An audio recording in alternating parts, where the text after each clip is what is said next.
I'm going to call the February monthly board meeting to order. Can you please stand for Pledge of Allegiance? I feel like I'm. To the flag of the United States of America and to the republic for which it stands, one nation, under God, indivisible, with liberty and justice for all.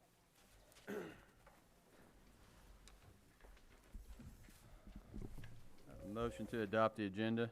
Motion. Mr. Arden makes a motion. I have a second. Di, second. All in favor, show of hands.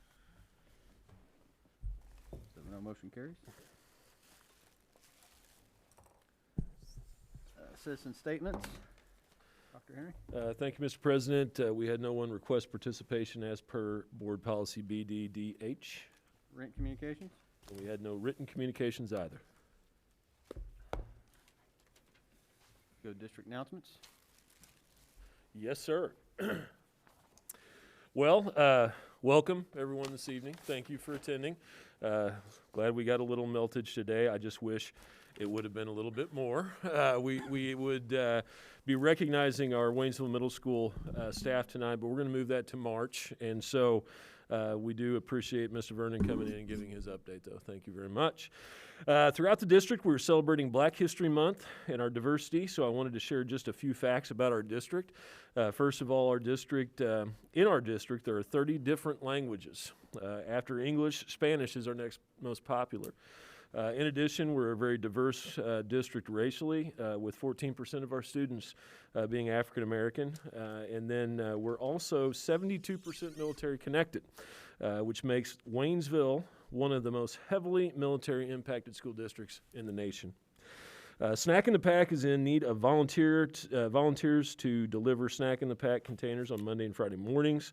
Volunteers should contact Rebecca Cheek at 573-842-2254 or click on the Volunteering for Snack in a Pack link on the district's main website. On February 6th, the Joplin Invitational Drill Competition, our JROTC drill team's unarmed exhibition team, led by Chloe Olmstead, finished first overall, beating the national champion Ozark High School team for the first time ever. So congratulations to our JROTC drill team. While it does not feel possible, spring break is around the corner. Thanks, Marianne, for that plug in there. Students will have an entire week off, not in February for President's Day or anything else, but March 15th through 19th will be our official spring break, not our late winter break that we're currently living through right now, Mr. President. So that's all I have. All right. I will say on that junior ROTC team, if anybody gets a chance to see them, take that opportunity. They are absolutely amazing. We always get a front row seat for a convocation. It's just unbelievable. They're so impressive. So congratulations to them. If there's no comments or questions, do I have a motion to approve consent agenda items A through G? President, I'll make that motion. Mr. Quinn makes a motion. Do I have a second? Mr. Pondrum, second. All in favor, show of hands. So no motion carries. Staff recognitions. Transportation Employee of the Month, Mrs. Bills. Thank you, Mr. President. It is my honor to recognize Sandra as Transportation February Employee of the Month. Sandra has been a member of our transportation team for the past 2 years, and this year she has taken on the added responsibility of disinfecting our buses before and after students ride, which really has contributed to the safety of our students and our ability to stay open. So we super appreciate Sandra and all of your efforts, and thank you and congratulations.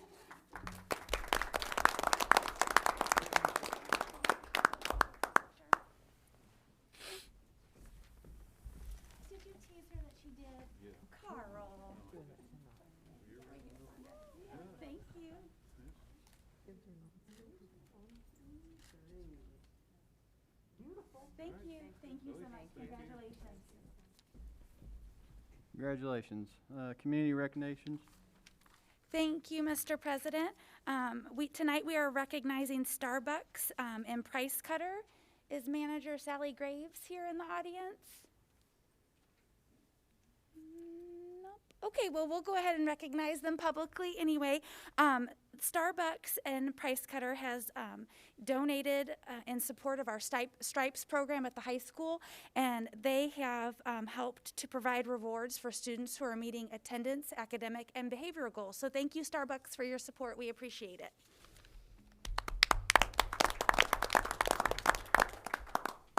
Okay, board recognitions, Dr. Henry.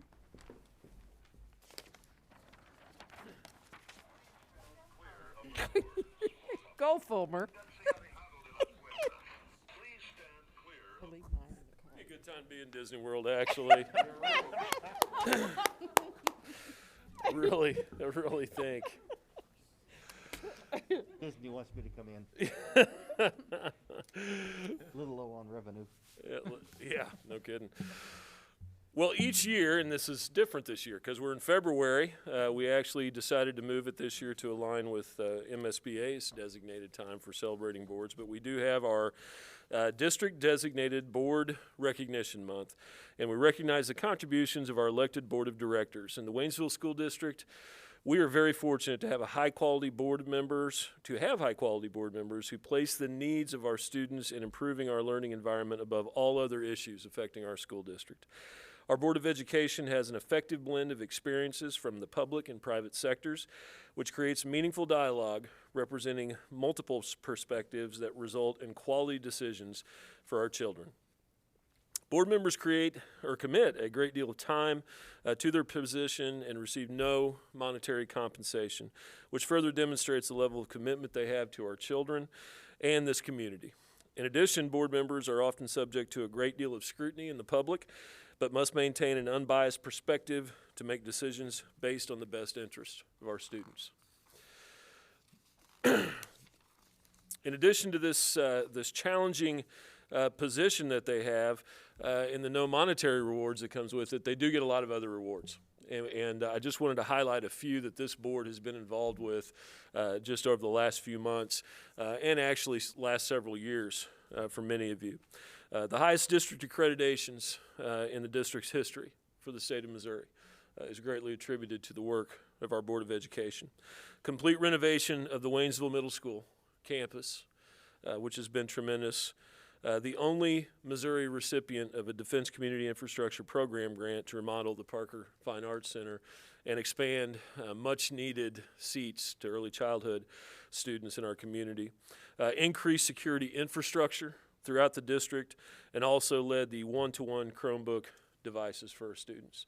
That's just to name a few. We could go on to all the things that our board has done and the support they provided for us.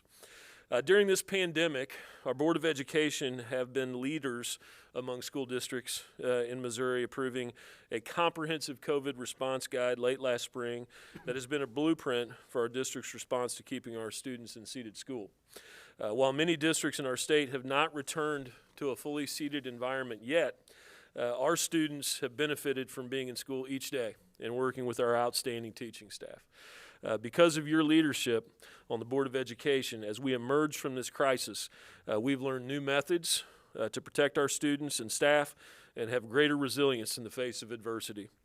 Thank you to our Board of Education members for your commitment to our children and your devotion to our district. We appreciate that. At this time, I'm going to recognize each of you. Due to our COVID crisis, the traditional handshake will be the arm elbow bump at this time. I'm assuming Mary Ann will probably want us over there, so I'll have you come forward here, provide you your certificate, and then we'll go in front of the screen for a picture. So to start out with, we have our board president, Mr. Paul Schultz.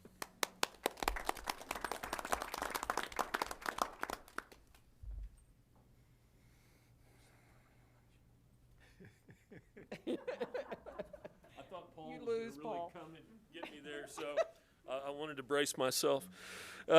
Next, we have our vice president, Dr. Leroy Fulmer.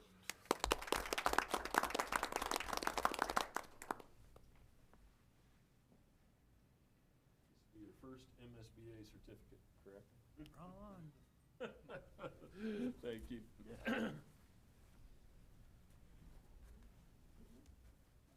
Next up, we have our secretary, Dan Deering.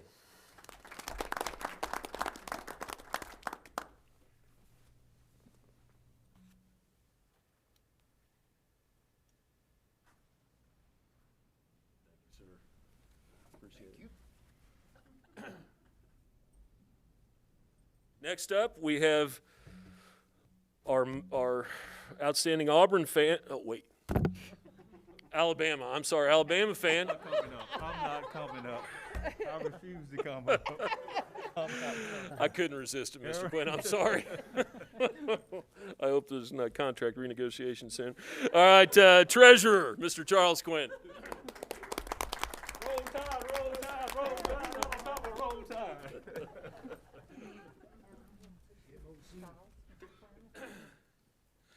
Next up, we have Mr. Pondrum, Aaron Pondrum.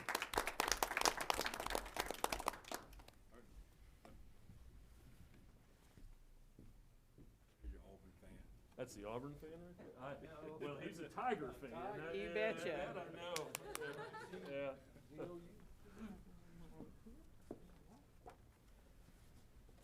This next person, as she was sitting warmly in her home several months ago, happily retired, Yes, very.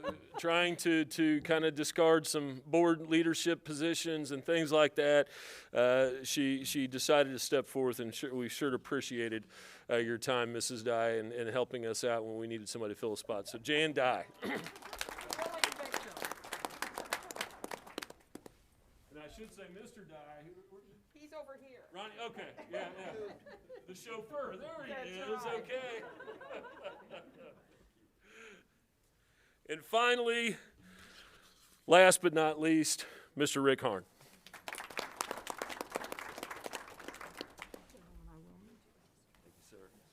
We do have one certificate here. She wasn't able to be with us this evening, but Megan O'Donohue is also our Fort Leonard Wood representative. We really appreciate the installation and their support of our school district. So thank you.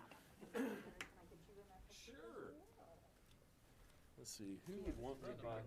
Who would want me by? You guys want to carry me? Get a card. Get a card. Okay, put me on your shoulders. Lay down in front. Show these? You want us Yeah, to hold there's these going to up? kind of be Okay. a gleam here. Oh, here we go. Can't see it smiling.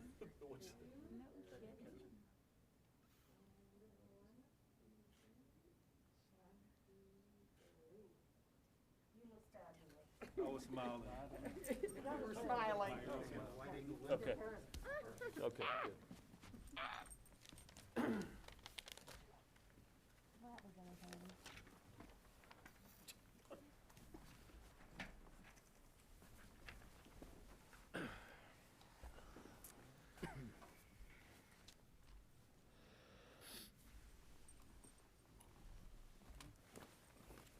I just want to thank everybody for the gifts and for the recognition.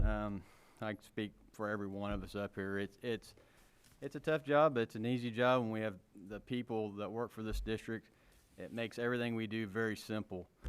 We know we can come up with an idea, and we know that from our teachers, our staff, the whole team can do anything we ask and to do it very well. So thank you. It's more for you than it is for us, I promise you. We'll move on to Waynesville Middle School construction update. Dr. Cobb. Thank you, Mr. President. Tonight we have Mr. Don Huseman here with Dickinson and Huseman Architect to give an update on the middle school construction phase. Well, you are a hard group to follow after that announcement. And I just want to say, from an architect's perspective, you are truly one of the best Board of Educations that my firm has had to work with. So thank you very much.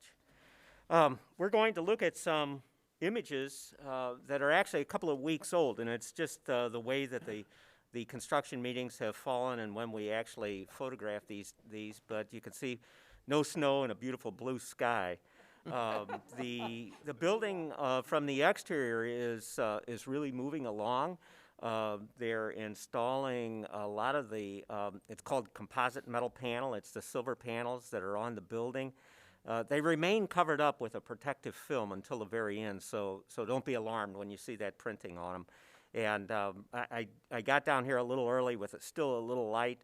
They haven't made a lot of progress since these images were taken, and it's really a kind of a function of weather. And it's also, when they're installing those, that each one of those panels has to be very carefully field measured They do it with a laser system. It's very time consuming. They're measured and then fabricated and then installed. So if you remember from when the first phase of the middle school was erected, they were still installing those panels when students were in the building.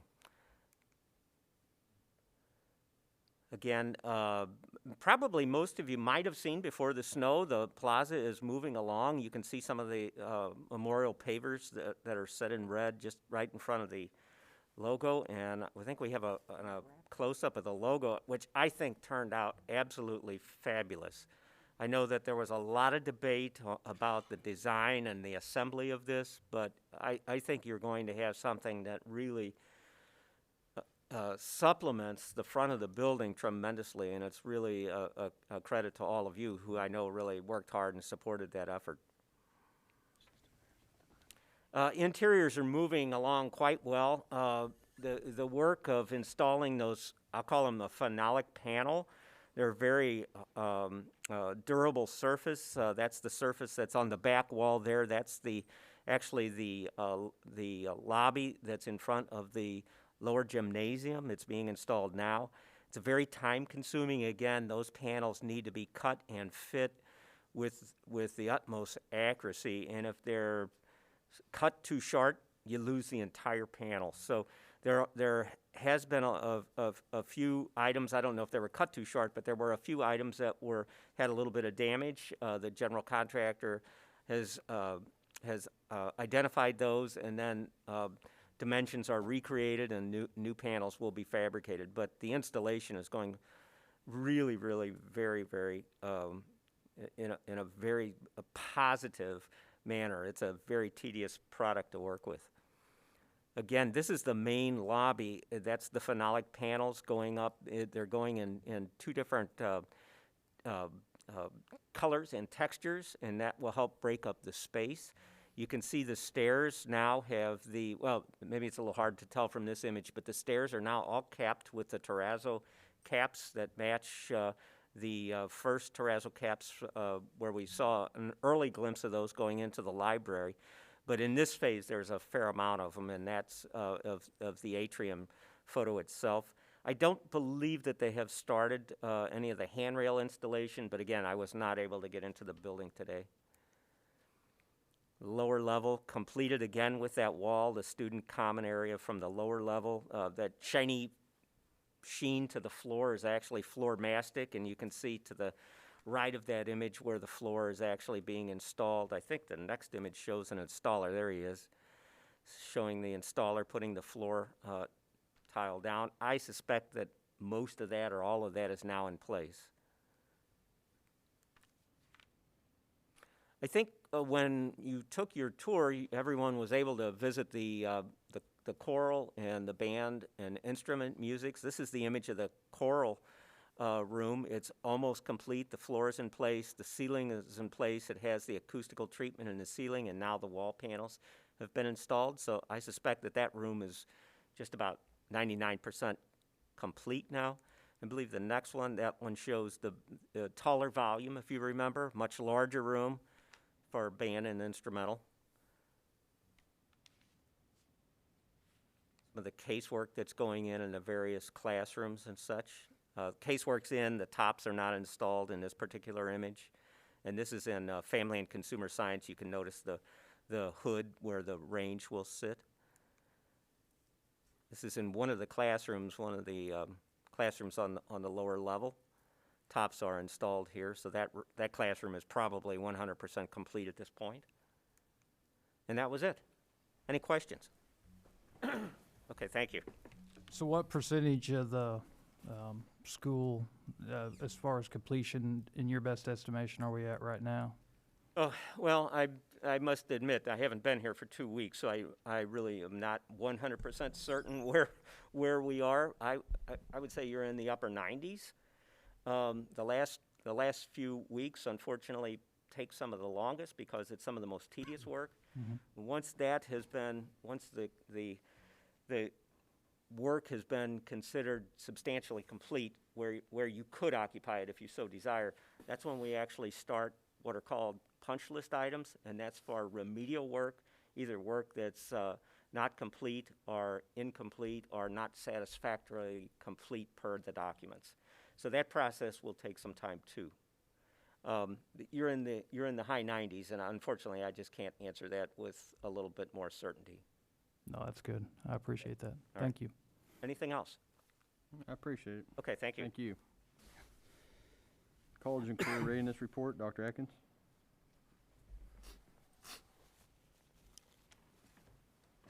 Thank you, Mr. President. Tonight I'm going to present a brief update on college and career readiness activities.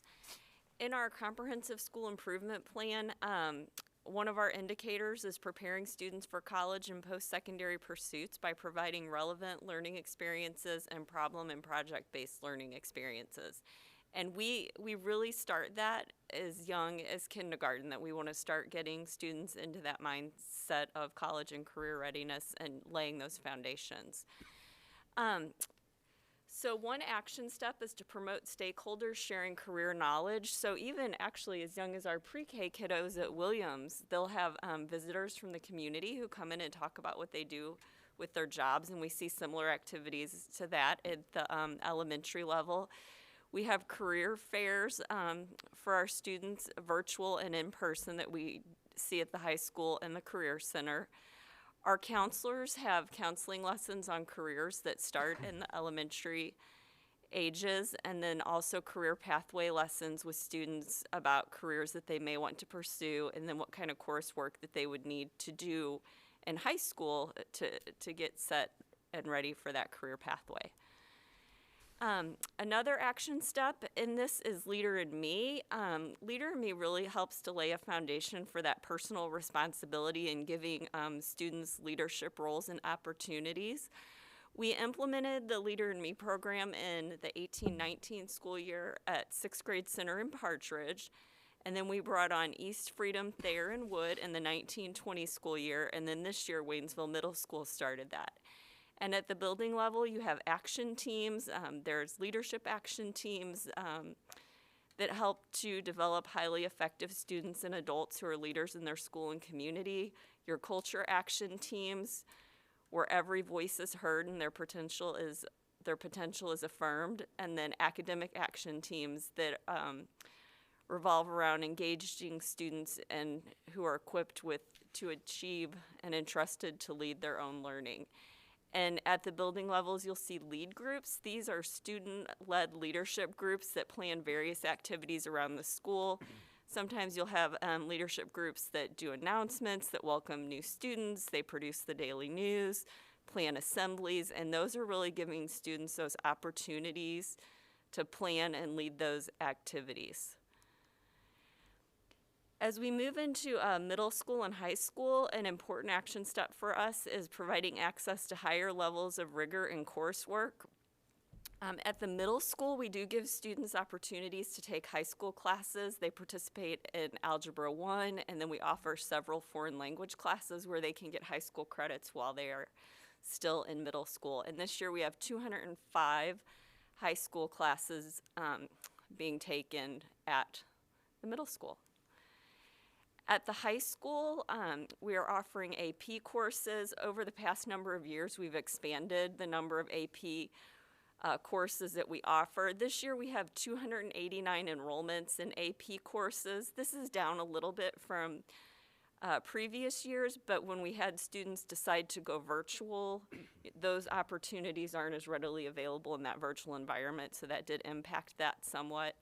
We also offer pre-AP courses, which help to prepare students who will eventually pursue those AP classes to take that higher level coursework earlier in their high school career. And then we also offer dual credit courses, which allows students to earn college credit while they're earning high school credit.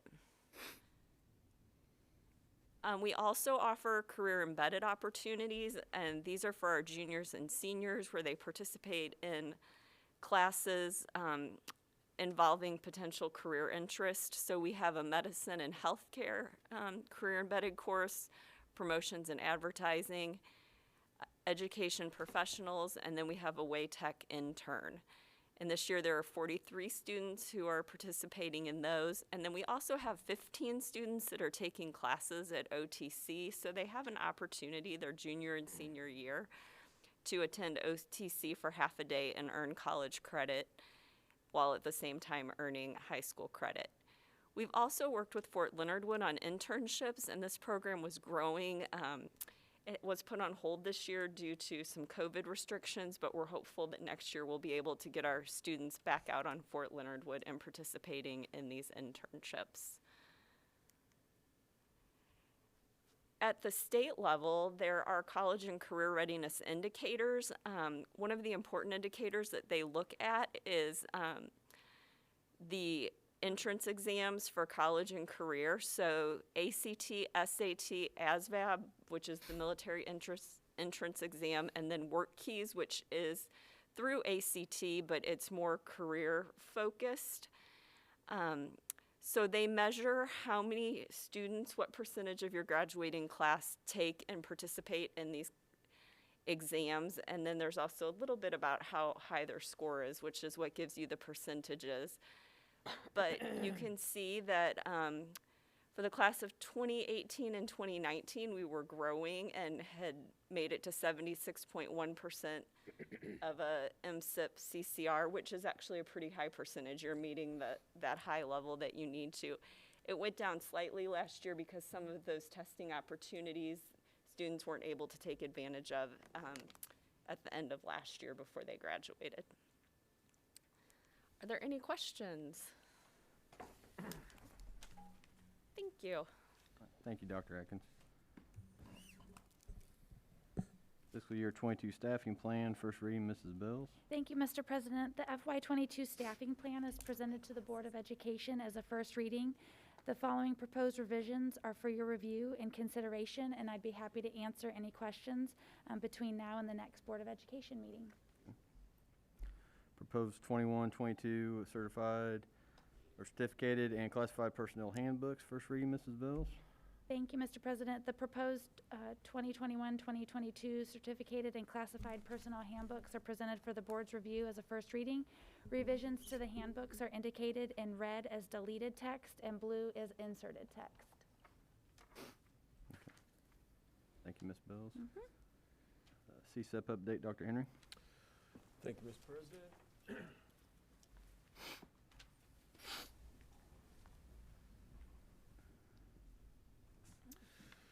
Well, every other year I get a chance to come speak with you about the progress we're making on CSIP, and of course you all each year approve any updates to the CSIP, and this year we are in one of our revision cycles, which is much different than a typical year. Typically we would have a mid-year update. Then we would have an end of the year, generally around June, with our CSIP team members.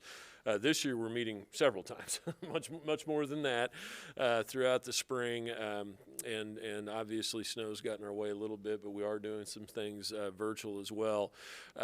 Really, the update this year would not be very informative for you because we were not tested last spring, as we know. So a lot of the student indicators that we usually discuss here are not available to us. So I chose to speak with you tonight about some changes going into this revision process to let you know where we're at. I'm sharing with you the exact same slides that our building administrators are sharing with their faculty to get input from them, and we do have a team of approximately 70 individuals throughout the community that are serving on our CSIP team, which I think is tremendous. We had over 70 actually in our last virtual meeting, which is outstanding. One of the things we'd like to do in this iteration, as you can see to the left of the screen, that depicts where we're at now with our current action plans, and they're a little cumbersome. Our document was framed on the Baldrige instrument. Some of you might know that organizational improvement process, very popular in healthcare and other industries.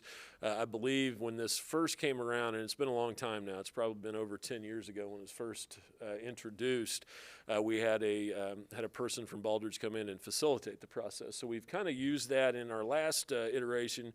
We kept that this time around.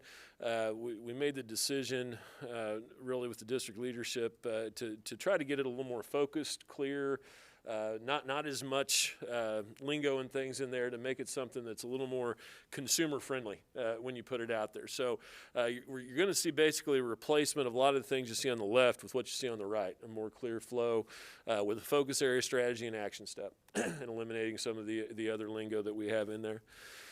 In addition, we're going to try to have a true dashboard.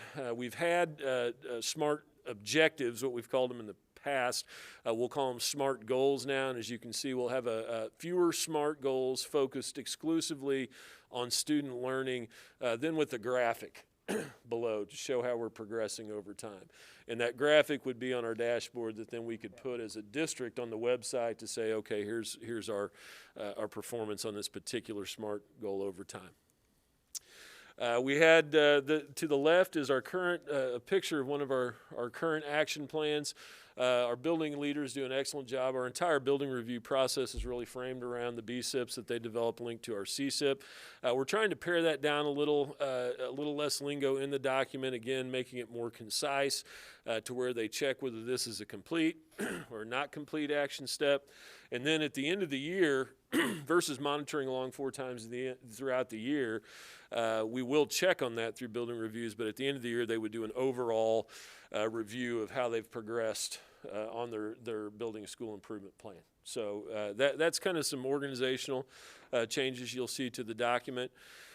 The core values, our CSIP team, and the great thing about our core values, and I will say that, while virtual meetings can sometimes be limiting, this was very good discussion in our last virtual session, and it almost kind of helped things to be more clear, more succinct, because people were sending in chats exactly the things they wanted in our various core values, and these are kind of the foundational components of the document.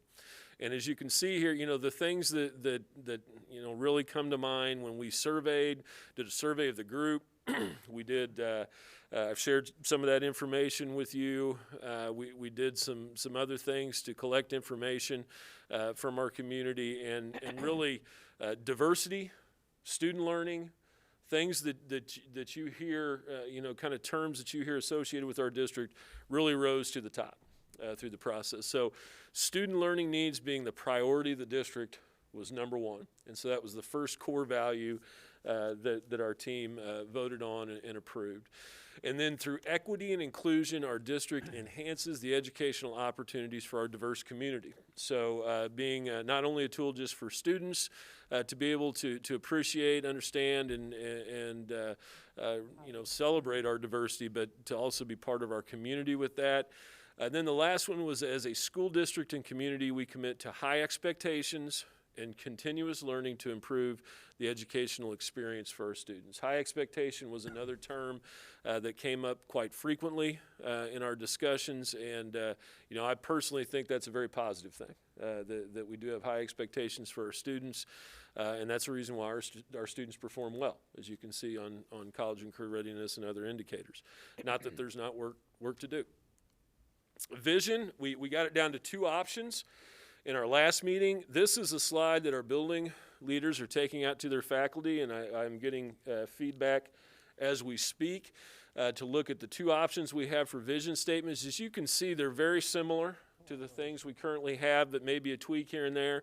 I know from the building that I received and looked at today, the addition of collaboration in the vision was a very positive thing, seemed like.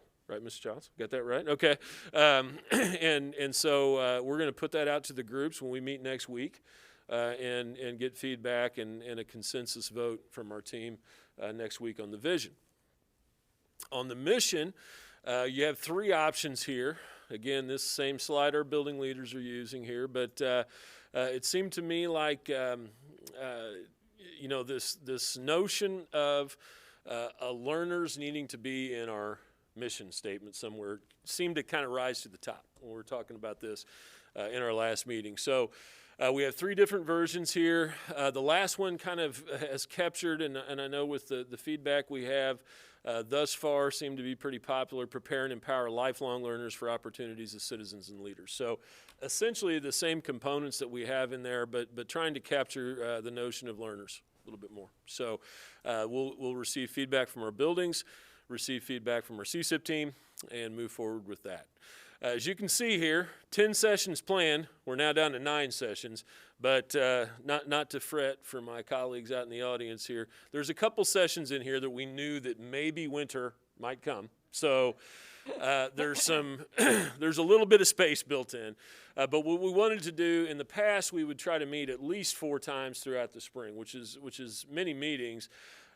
Obviously not as many as this, but when our 4 meetings really turned into the equivalent of about 8 to 10 because we would really go much longer than we were supposed to. So we've done a good job so far about keeping that pretty concise and to the point, sticking to our in-session.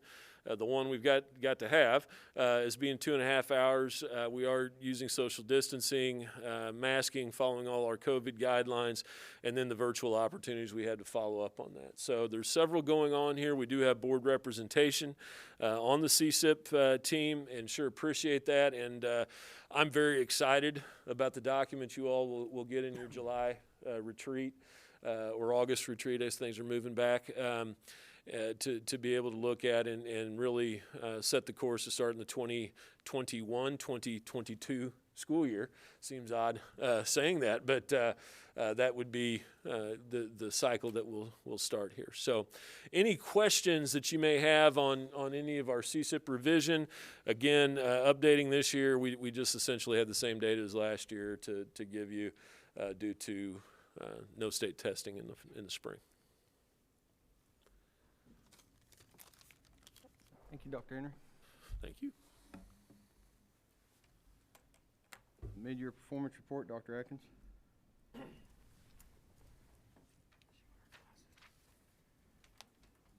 Thank you, Mr. President. I'm going to provide an update on our mid-year performance data.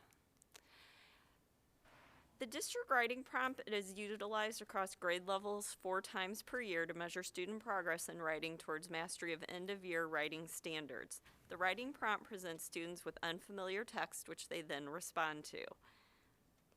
The writing prompt is assessed in 3 areas. Area 1 is question. This addresses students' ability to develop an idea that addresses the topic of the prompt. In the area of question, 60% of students were proficient as compared to 48.7% at the end of first quarter. The end of year goal is 80% of students scoring proficient. In the area of question, the overall total was 60% in December of 2020 as compared to 65% in December of 2019. Area 2 of the writing prompt is text evidence. This assesses students' ability to respond to a prompt using specific and relevant text-based details.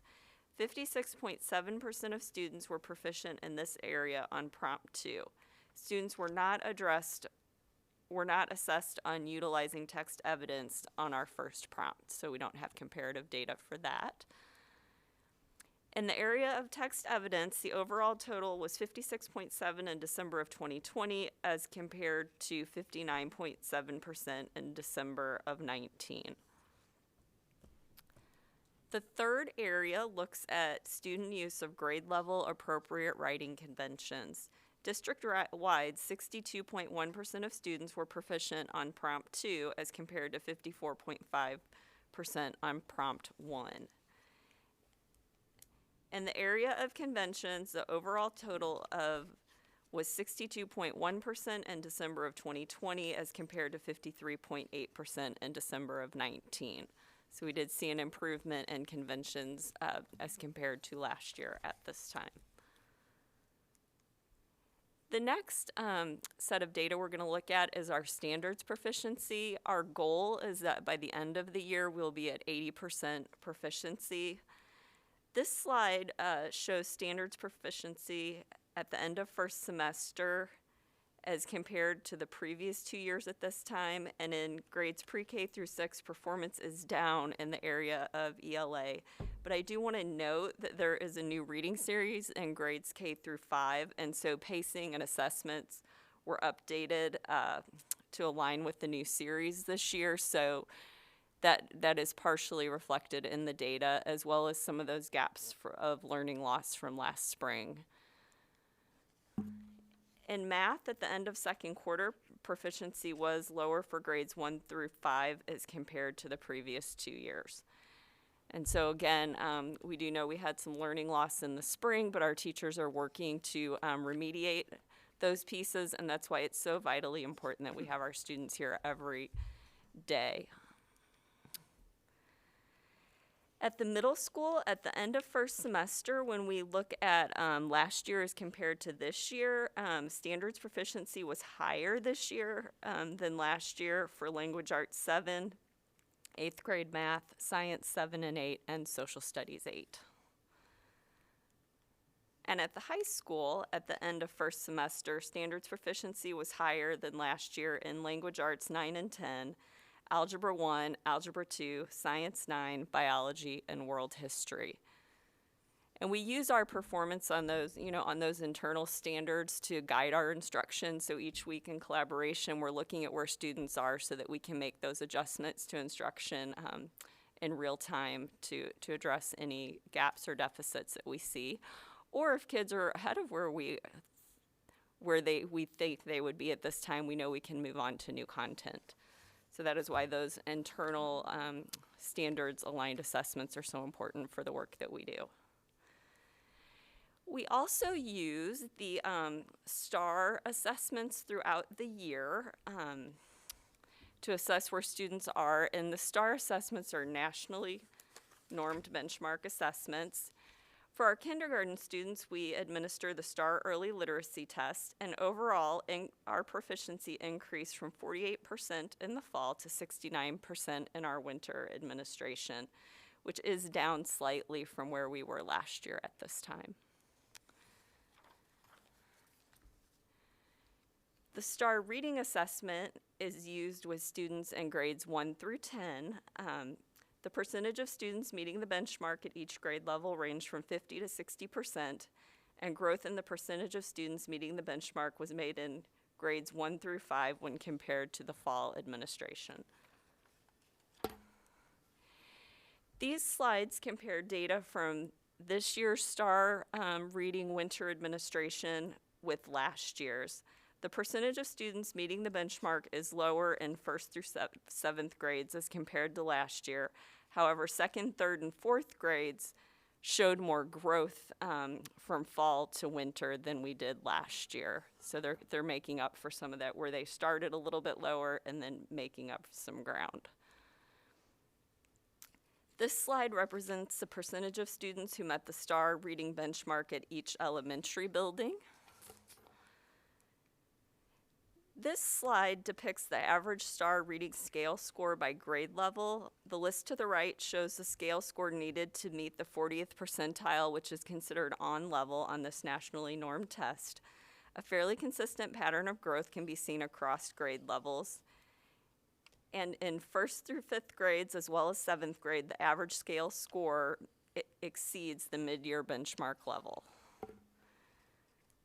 And this slide breaks out the average scale score by building for our elementary buildings. We also look at the data in STAR in a different way, which is looking at average grade level equivalency. And so this slide shows the average grade level equivalency for each grade level. At the elementary grade levels, at least half a year's growth was made from the beginning of the year administration through the mid-year administration. And the data on this slide shows the average grade level equivalency by building for our elementary buildings. The STAR math data is going to look, the structure of this data as I present it will look very similar to reading. The STAR math test assesses students in the area of mathematics. We do test in 1st through 8th grade on the STAR math test.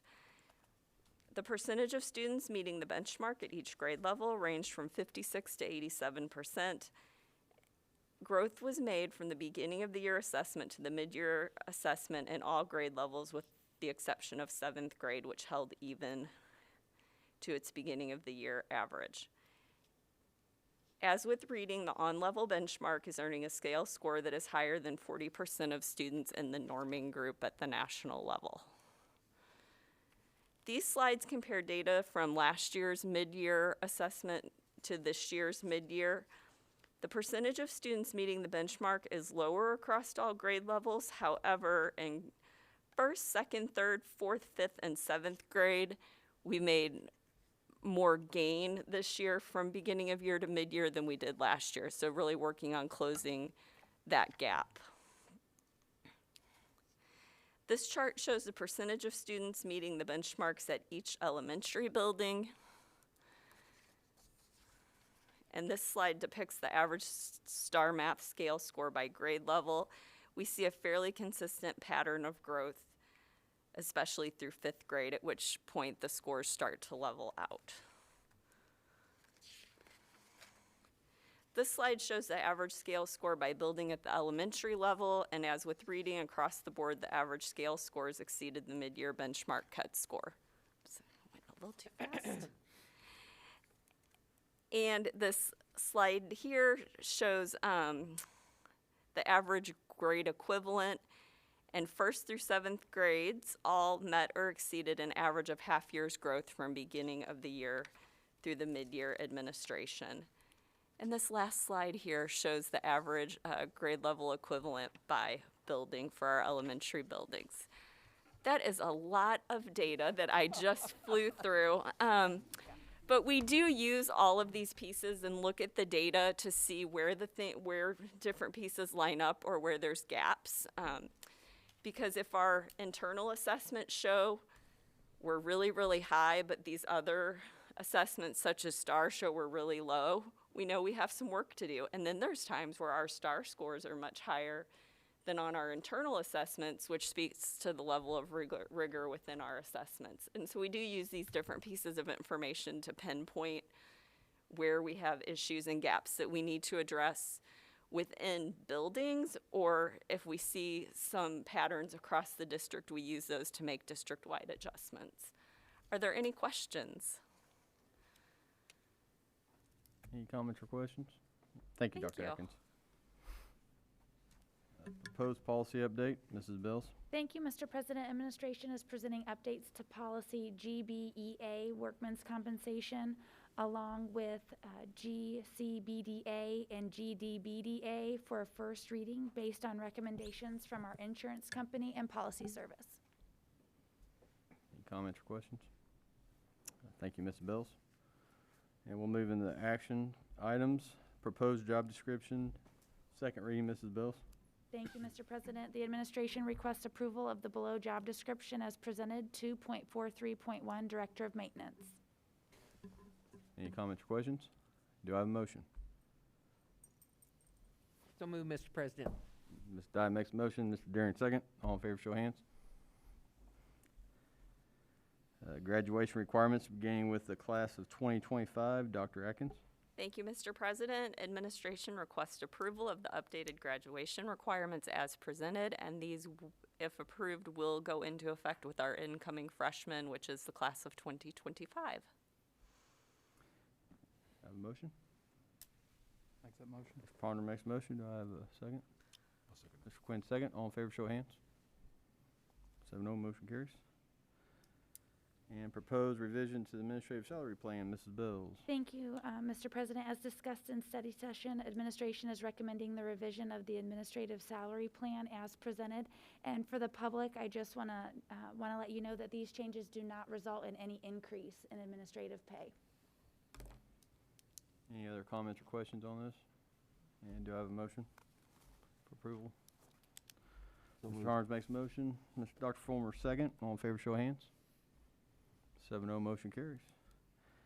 And with that, do I have a motion to adjourn? Mr. President, I'll make that motion to adjourn. Quinn makes a motion. Do I have a second? Somebody wants to go home. Dr. Fulmer. Next. I've got to go All to in favor, Disney. show of hands. 7-0. Have a great night, everybody.